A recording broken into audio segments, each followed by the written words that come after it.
أعوذ بالله من الشيطان الرجيم. بسم الله الرحمن الرحيم. الحمد لله رب العالمين وصلى الله على محمد وآله الطاهرين. اللهم صل على محمد وآل محمد. ہم سورہ بینہ کی آیات کی تفسیر سے فراغت کے بعد کچھ نقاط بیان کر رہے تھے. ان نقطوں میں پہلا نقطہ خیر البریہ کون لوگ ہیں. ٹھیک ہے، روایات کی روشنی میں اس کو بیان کیا کہ شیعہ اور اہل سنت دونوں مسلک کے مشہور و معروف کیا ہے علماء نے اپنی معتبر کتابوں میں متعدد روایتیں نقل کی ہیں، جن روایتوں میں یہ بتایا گیا ہے کہ خیر البریہ علی علیہ السلام اور ان کے شیعہ ہیں. اس کے بعد آخر میں اہل سنت کے کچھ بڑے مفسر اور علماء کے نام اور ان تفسیروں کا ذکر کیا، جس میں علماء اور مفسرین نے ان روایتوں کو جگہ دی ہے. اب آئیے خلاصہ کرنا چاہتے ہیں ان تمام باتوں کا. کہتے ہیں کہ خلاصہ کلام یہ ہے کہ اوپر جو حدیث بیان کی گئی یہ حدیث نہایت ہی مشہور و معروف حدیث ہے. علماء اسلام اور دانشمندوں نے اس حدیث کو کثرت کے ساتھ قبول کیا. یعنی علماء کی ایک بڑی فہرست ہے. علماء اسلام کے مشہور و معروف علماء نے اس حدیث کو قبول کیا ہے، تسلیم کیا ہے. یہ ایسی روایت نہیں ہے کہ جس روایت کا انکار کیا جائے، کیونکہ یہ روایت آپ نے دیکھا کہ 20 سے زائد طریقے سے اور بڑے بڑے علماء نے خصوصاً یہاں پہ اہل سنت کی تفسیر کی کتابوں کا حوالہ دیا تھا، ہے نا. ہمارے یہاں بھی ہیں. تو کہنے کا مطلب یہ ہے کہ جب علماء اسلام نے اس روایت کو قبول کر لیا ہے اور یہ روایت مشہور و معروف ہے، تو یہ حدیث واقعاً بہت بڑی فضیلت ہے. اس حدیث سے امیر المومنین علی ابن ابی طالب کی ایک فضیلت ظاہر ہوتی ہے، اور جو ان کے شیعہ اور پیروکار ہیں. اب اس سے بڑی فضیلت کیا ہے کہ انہیں خیر البریہ کہا جائے اور قیامت کے دن کامیاب. سب سے بڑی کامیابی یہی ہے کہ انسان آخرت میں قیامت میں سرخرو ہو جائے، ہے نا. اسے جو مادی اور معنوی انعامات اور جو اجر و ثواب اوپر ذکر کیے، انسان اس کا مستحق بن جائے. اجر مادی اور اجر معنوی جو جنت کے باغات تھے، رضوان الہی، ہے نا، وہ اگر کسی کو حاصل ہو جائے. کوتاہ کلام اور مختصر بیان یہ قیامت کی کامیابی بڑی کامیابی ہے. جو لوگ قیامت کے دن کامیاب ہونے والے ہیں وہ یقیناً بافضیلت لوگ ہیں. یہ ان کی فضیلت ہے. روایتوں کے مطابق امیر المومنین علیہ السلام کی ذات اور جو ان کے پیروکار اور ان کے شیعہ ہیں، ان کے لیے یہ فضیلت ہے کہ وہ خیر البریہ ہیں اور قیامت کے دن کامیاب ہونے والے لوگ ہیں. ٹھیک جی. کوتاہ سخن ان کے کہنے کہ مختصر کلام یہ کہ حدیث فوق جو اوپر حدیث بیان کی گئی ہے، از احادیث بسیار معروف و مشہور است، یعنی بہت زیادہ مشہور و معروف احادیث میں سے ایک ہے کہ اسطوره غالب دانشمندان و علماء اسلام، کہ جو علماء اسلام اور دانشمندوں کے اکثریت نے جس کو پذیرفتے شدہ قبول کی گئی ہے، قبول کیا ہے. بڑے بڑے علماء اسلام نے اس روایت کو اکثر قبول کیا ہے. وَإِن فضیلتی بزرگ، یہ بہت بڑی فضیلت ہے. وہ بے نظیر اور لاجواب، جس کی کوئی مثال نہیں، جس کا کوئی جواب نہیں. برائے علی علیہ السلام و پیروانش، علی علیہ السلام کے لیے اور ان کے پیروکاروں کے لیے. ضمناً از این روایات بخوبی این حقیقت آشکار می شود کہ واجہ شیعہ از همون اصل رسول خدا به وسیلہ آن حضرت درمیان مسلمین نشر شد. ان روایتوں سے ایک حقیقت اور ظاہر ہو جاتی ہے، آشکار ہو جاتی ہے، وہ یہ کہ کلمہ شیعہ اثر پیغمبر میں زبان پیغمبر سے رائج ہوا ہے. جو لوگ یہ کہتے ہیں کہ شیعہ کی پیداوار امیر المومنین علیہ السلام کے زمانے میں عبداللہ ابن سبا کے ذریعے سے یا اور دوسرے افراد کے ذریعے سے رائج ہوا ہے، تو یہ بالکل غلط ہے. کلمہ شیعہ زبان پیغمبر سے نکلا ہوا کلمہ ہے، اور زمان پیغمبر میں جو لوگ امیر المومنین علیہ السلام کے چاہنے والے تھے، جو ان کے پیروکار تھے، انہیں شیعہ کہا جاتا تھا. شیعہ عصر پیغمبر کی بات کی پیداوار نہیں ہے. اب یہ ایک شیعہ شناسی میں آپ جائیں گے تو ایک بحث ہوتی ہے کہ یہ شیعہ کہاں سے نکلا ہے، کب سے کلمہ شیعہ جو ہے رائج ہوا ہے نا، اس کے لغوی اصطلاحی معنی کیا ہے، اور وہ پوری ایک جنجالی بحث ہے نا. لیکن بہر صورت ان روایتوں سے یہ حقیقت تو سامنے آ جاتی ہے کہ کلمہ شیعہ عصر پیغمبر کے بعد وجود میں نہیں آیا ہے، بلکہ زمانے پیغمبر میں لسان پیغمبر سے نکلا ہوا یہ کلمہ ہے. ضمناً از ان روایات بخوبی، ان روایتوں کے ذریعے یا ان روایتوں سے اچھی طریقے سے ان حقیقت آشکار می شود، یہ حقیقت ظاہر ہو جاتی ہے کہ واجہ شیعہ کی کلمہ شیعہ از همون اصل رسول خدا کہ اسی زمانے پیغمبر سے بے وسیلہ آن حضرت اور پیغمبر کے ذریعے درمیان مسلمانوں کے بیچ نشر شد، رائج ہوا اور پھیلا. و اشارے بے پیروان خاص سے امیر مومنان علی علیہ السلام، اور یہ کلمہ اشارہ ہے امیر المومنین علی ابن ابی طالب علیہ السلام کے خاص پیروکاروں کی جانب، یعنی جو امیر المومنین کے مخلص اور نیک ساتھی تھے، پیروکار تھے، ان کی طرف یہ کلمہ اشارہ کرتا ہے. معنہا کی گمان می کنن تعبیر شیعہ از تعبیرات اس کی قرنہا بعد بے وجود آمدے سخنے کیا ہے، سخت در اشتباہ. جو لوگ یہ کہتے ہیں کہ کلمہ شیعہ عصر پیغمبر کے بعد وجود میں آیا ہے، یا تعبیر شیعہ مسلمانوں کے درمیان عصر پیغمبر کے بعد رائج ہوئی، تو یہ ان کی بہت بڑی بھول ہے، بہت بڑی غلطی ہے. کیونکہ یہ روایتیں سب لسان پیغمبر سے، زبان پیغمبر سے صادر ہوئی ہے. پیغمبر اکرم نے اپنے زمانے میں یہ تعبیرات استعمال کیا، اور عصر پیغمبر میں یہ تعبیر رائج ہوئی ہے، نہ کہ عصر پیغمبر کے بعد. وآنہا کی گمان میں کنند، اور وہ لوگ جو یہ خیال کرتے ہیں کہ تعبیر شیعہ اس تعبیرات اس کے تعبیر شیعہ ان تعبیرات میں سے ہے کہ قرن آباد جو عصر پیغمبر کے صدیوں بعد بے وجود آمد وجود میں آئی، سخت در اشتباہ، یہ بہت بڑی بھول اور بہت بڑی غلطی میں ہے. چلیے یہ پہلا نقطہ تمام ہو گیا، ٹھیک، جو خیر البریہ کے بارے میں تھا. اب آئیے دوسرا نقطہ، لزوم اخلاص نیت در عبادت. عبادتوں میں اخلاص نیت لازم اور ضروری ہے. عبادتوں میں اگر اخلاص نہ ہو، عبادت اگر خالصتاً اللہ کے لیے انجام نہ دی جائے، تو وہ عبادت نہیں ہے، اس کا کوئی مول نہیں ہے، اس کا کوئی اجر نہیں ہے.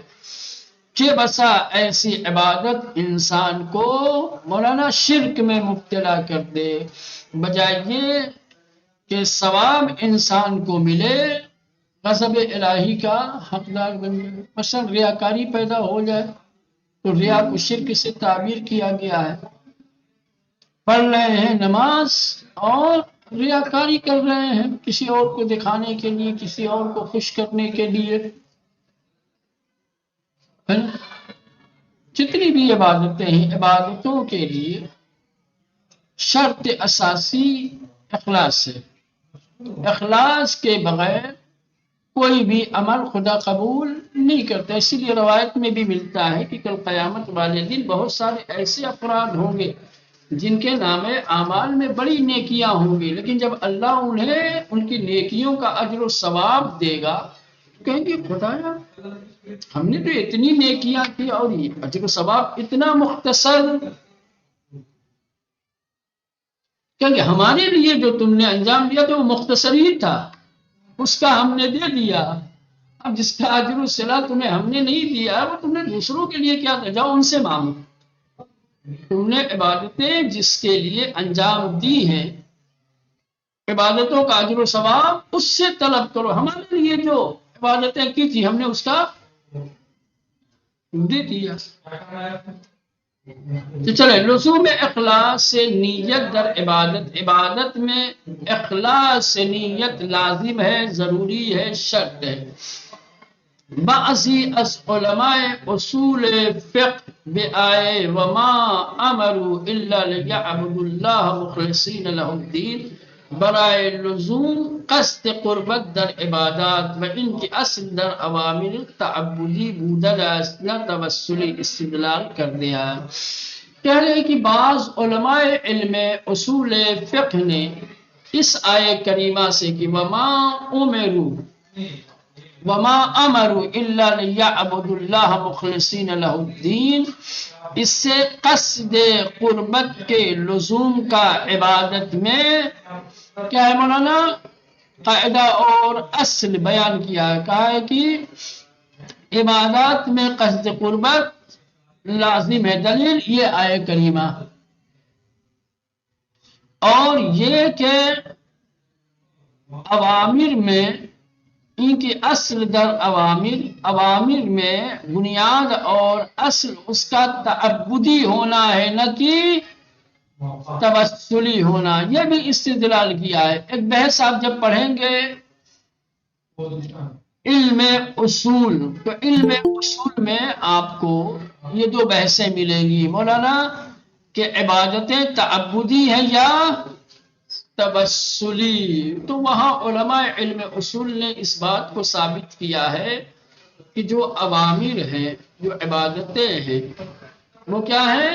تعبدی ہیں نہ کہ توسلی ہیں. تعبدی کا مطلب جس طریقے سے مولا نے حکم دیا ہے اسی طریقے سے انجام دینا ہے، یہ تعبد ہے. سمجھ لیں، نہ یہ کہ عبادتوں میں اپنی جانب سے کوئی چیز شامل کی جائے. اوامر مولا میں اپنی مرضی داخل نہیں کی جا سکتی. اوامر مولا میں تعبد لازم اور ضروری ہے. جیسے مولا نے حکم دیا ہے، جس طریقے سے مولا نے کہا ہے اسی طریقے سے اوامر کو انجام دینا ہے. کہا ہے کہ قیام ایسے ہونا چاہیے تو اسی انداز میں قیام قبول ہے. شاعر مقدس نے مولا نے قیام کا جو طریقہ بتایا ہے اسی طریقے سے آپ کا قیام قبول ہوگا. آپ اپنی مرضی سے قیام کرنے لگے، پیروں کو پھیلا کے ایک پیر کو دوسرے پیر پہ رکھ کر کے ایک پیر اٹھا کر کے، تو مولانا یہ قیام یہ جتنی بھی چیزیں ہیں. کہا گیا ہے کہ سجدے کے لیے اعضائے سجدہ کا زمین پر ہونا لازم اور ضروری ہے. اب آپ امر مولا کا خیال نہ کریں، ٹھیک، اب اپنی مرضی شامل کرنے کا، بھائی پیشانی رکھ دیں گے کافی ہے، سر تو جھک گیا نا، اب ہتھیلی اور گھٹنے اور پیر کے انگوٹھے زمین پر نہیں ہوں گے تو کیا ہوا؟ کہا نا سجدہ نہیں ہے. چلے تو بات صورت یہ ایک بحث ہے، آپ ادھر جائیے گا. جب علم اصول جب آپ پڑھیں گے تو وہاں پہ یہ بحث آئے گی تو آپ کے لیے ان دونوں کے درمیان فرق کیا ہے وہ سمجھ میں آ جائے گا۔ تو بہر صورت علماء علم اصول نے اس آیت کریمہ کے ذریعے سے یہ قاعدہ اور یہ اصل بیان کیا ہے کہ کیا اوامر تعبدی ہے، توسلی نہیں ہے۔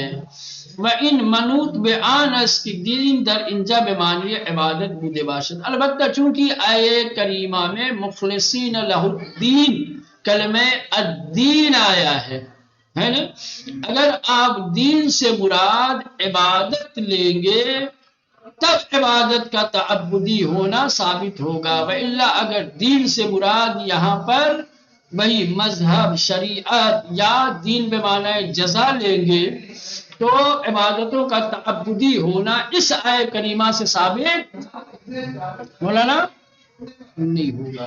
وہی کہہ رہے وَإِن منوط بِآنَس کی، اور یہ بات منحصر ہے کون سی بات کہ یہی اوامر تعبدی ہیں، یہ اس وقت ثابت ہوگا کہ دین در انجا بمانی عبادت بوزد باشد کہ جب ہم آیت کریمہ میں استعمال ہونے والے کلمہ دین کو بمعنی عبادت لیں گے، کیونکہ کیا کہا وما امرو، اور تمہیں حکم نہیں دیا گیا یما امرو الا مگر یہ کہ لیا عبدو تم سب عبادت کرو اللہ کی مخلصین لہ الدین خالص عبادت۔ ٹھیک، تو کہنے کہ اگر دین بمعنی عبادت ہوگا یہاں پر تب تو اوامر کا تعبدی ہونا ثابت ہو جائے گا۔ تا دلیل بر لزوم اخلاص در عبادت گردد، تاکہ لزوم اخلاص کی دلیل عبادت میں کیا ہے مولانا ثابت ہو سکے۔ جب آپ دین سے مراد عبادت لیں گے تب عبادت میں لزوم اخلاص کی دلیل ملے گی۔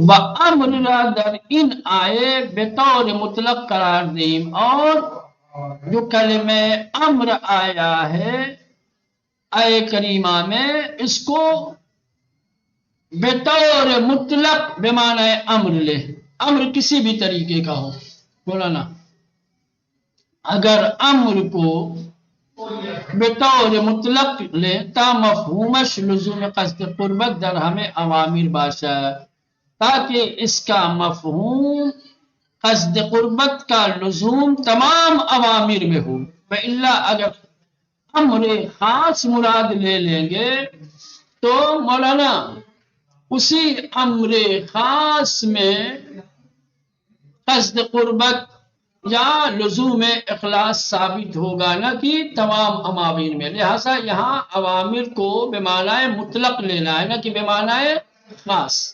یعنی ایک طریقے استدلال بتا رہے، یا جن لوگوں نے علم اصول میں اس آیے کریمہ سے کیا ہے اوامر کے تعبدی ہونے کی دلیل دی ہے اور ثابت کیا ہے، ان کا طریقہ استدلال اس طریقے سے ہے۔ کس طریقے سے انہوں نے کیا؟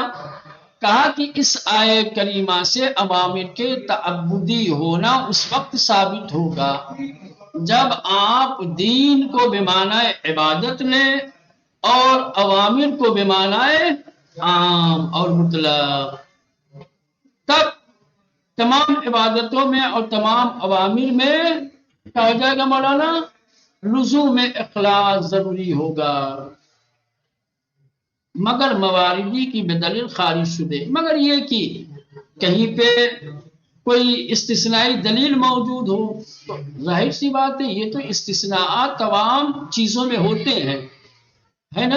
اگر کوئی دلیل آ جاتی ہے استثناء کی تو ظاہر سی بات ہے اس دلیل استثناء کو قبول کیا جائے گا، لیکن اگر کہیں دلیل استثناء نہیں ہے، کسی استثناء کے ذریعے سے کوئی حکم خاص نہیں بیان کیا گیا ہے، کوئی حکم مقید بیان نہیں کیا گیا ہے، تو وہ حکم مطلق اپنی جگہ پر ثابت اور باقی رہے گا۔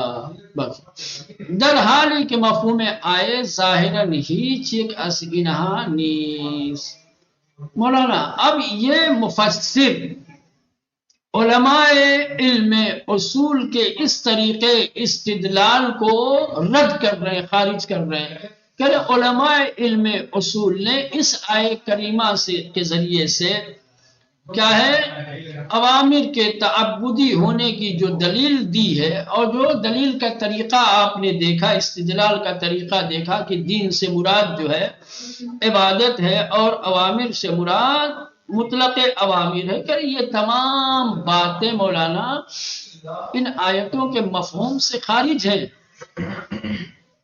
مفہوم آیت کچھ اور ہے، در حال ہے کہ جب کہ مفہوم آیت کا جو مفہوم ہے ظاہراً ہی یک از انہانی، ظاہراً ان میں سے کوئی ایک آیت کا مفہوم نہیں ہے جو انہوں نے کہا دین سے مراد عبادت اور اوامر سے مطلق اوامر مراد ہیں۔ سمجھ لیں مولانا؟ ہاں، بس علماء علم اصول کا اس آیت سے اوامر کے تعبدی ہونے کی دلیل کیا ہوگی مولانا؟ رد ہو گئی۔ ٹھیک، تو پھر کیا ہے مفہوم اس آیت کریمہ کا؟ بلکہ مقصود اثبات توحید در مقابل شرک است۔ کہہ رہے ہیں کہ اس آیت کا مفہوم توحید کا اثبات شرک کے مقابلے میں ہے۔ اس آیت کریمہ میں توحید کو ثابت کیا گیا شرک کے مقابلے میں، نہ کہ اس آیت کریمہ میں کیا ہے امر کے تعبدی ہونے کا حکم دیا گیا ہے۔ بات سمجھ میں مولانا؟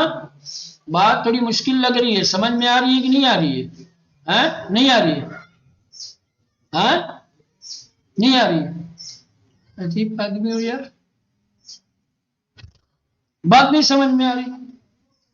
بھائی یہ آیت کریمہ آپ دیکھ رہے ہیں، وَمَا أَمْرُ إِلَّا لِيَعْبُدُوا اللَّهَ مُخْلَصِينَ لَهُ الدِّينَ، ٹھیک مولانا؟ یہ آیت آپ نے دیکھ لی۔ علماء علم اصول نے اس آیت کو امر کے تعبدی ہونے کی دلیل مانا ہے، کہا ہے کہ اوامر تعبدی ہے۔ کیا ہے مولانا؟ اوامر تعبدی ہے۔ دلیل آیت کریمہ، خدا نے کہا کہ تم اپنی عبادت کو اللہ کے لیے خالص بناؤ، ہے نا؟ خالص بنانے کا حکم دیا گیا ہے، تو عوامل کیا ہو گئے؟ تعبدی ہو گئے۔ ٹھیک، یہ تو سمجھ میں آیا نا؟ ٹھیک، اب کہیں کہ یہ آیت کریمہ عوامل کے تعبدی ہونے کی دلیل کیسے ہے؟ دو طریقوں سے۔ نمبر ایک، الدین، دین سے مراد کیا ہے؟ عبادت، ہے نا؟ مخلصین لہ الدین، دین کو اس کے لیے خالص کرو، یعنی عبادت کو اس کے لیے خالص کرو۔ ٹھیک، یہ ہو گیا ایک۔ دوسرے کیا ہے مولانا؟ جو کلمہ اوامر ہے، اوامر امر کی جمع ہے، تو اوامر سے مراد مطلق اوامر ہے، یعنی کوئی قید نہیں ہے کہ کون سا امر کس طریقے کا حکم، ہر طریقے کے اوامر اس میں آ جائیں گے۔ کیا ہے؟ اوامر مطلق ہے، مطلق، ٹھیک ہے؟ تو دین سے مراد عبادت، اوامر سے مراد اوامر مطلق۔ بس اس کا مطلب یہ ہوا کہ تمام اوامر مطلق ہے، تمام اوامر تعبدی ہیں۔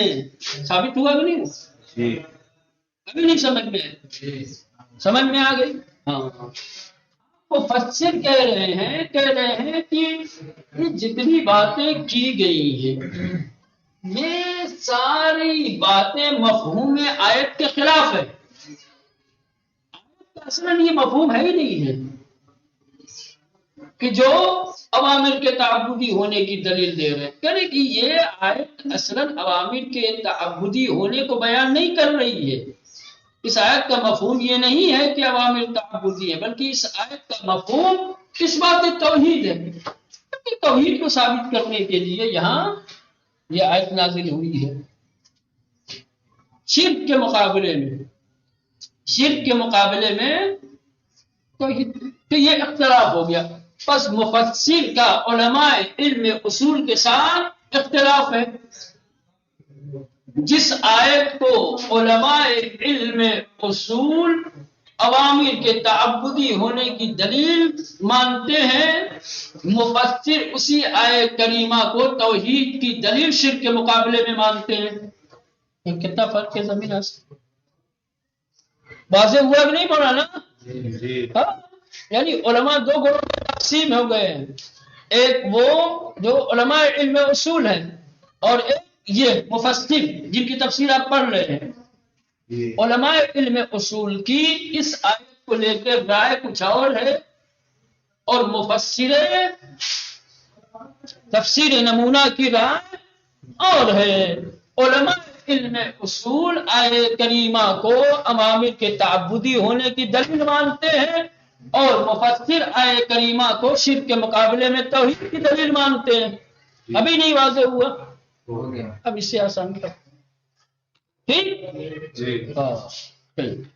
وہی کہہ رہے ہیں کہ در حال ہے کہ مفہوم میں آئے ظاہراً ہی چکزینہا نیس، کہہ رہے کہ آئے کریمہ کا جو ظاہری مفہوم ہے ان میں سے کسی ایک کو بیان نہیں کرتا، کسی ایک کے لیے ظاہر نہیں ہے۔ آئے کریمہ کا ظاہری مفہوم ان میں سے نہیں ہے جن کو ابھی علماء علم اصول بیان کر رہے ہیں کہ دین یعنی عبادت، اوامر یعنی مطلق اوامر، نہ، بلکہ مقصود اثبات توحید در مقابل شرک ہے۔ پھر مفہوم کیا ہے اس آیت کا؟ کہہ رہے ہیں کہ آیت کا مفہوم توحید کا اثبات شرک کے مقابلے میں ہے۔ خدا نے اپنی توحید کو ثابت کیا ہے شرک کے مقابلے میں، یعنی انہا جزء توحید دعوت نہ شدیان، یعنی انہیں سوائے توحید کے اور کسی چیز کی دعوت نہیں دی گئی ہے۔ وبا ان حال ارتباطی با احکام فرعی ندارت، اور اس حال میں اس کا فرعی احکام سے کوئی تعلق، کوئی رابطہ نہیں ہے۔ سمجھے؟ اصل میں یہ عبادت اصول سے مربوط ہے، نہ کہ فروع سے۔ زمین آسمان کا فرق ہے، سمجھ رہے ہیں؟ وبائن حال، اور اس طریقے سے چونکہ یہ آیہ کریمہ توحید کے اس بات کے لیے ہے شرک کے مقابلے میں، ارتباطی با احکام فرعی ندارت، احکام فرعی سے اس کا کوئی ربط نہیں ہے، کوئی تعلق نہیں ہے۔ ٹھیک مولانا؟ جی، یعنی مطالعہ کر کے آئیے گا کل، اگر کسی طریقے کی کوئی مشکل ہوگی تو پھر انشاءاللہ مزید اس کو سہل اور آسان بنا کر کے سمجھانے کی کوشش کی جائے گی۔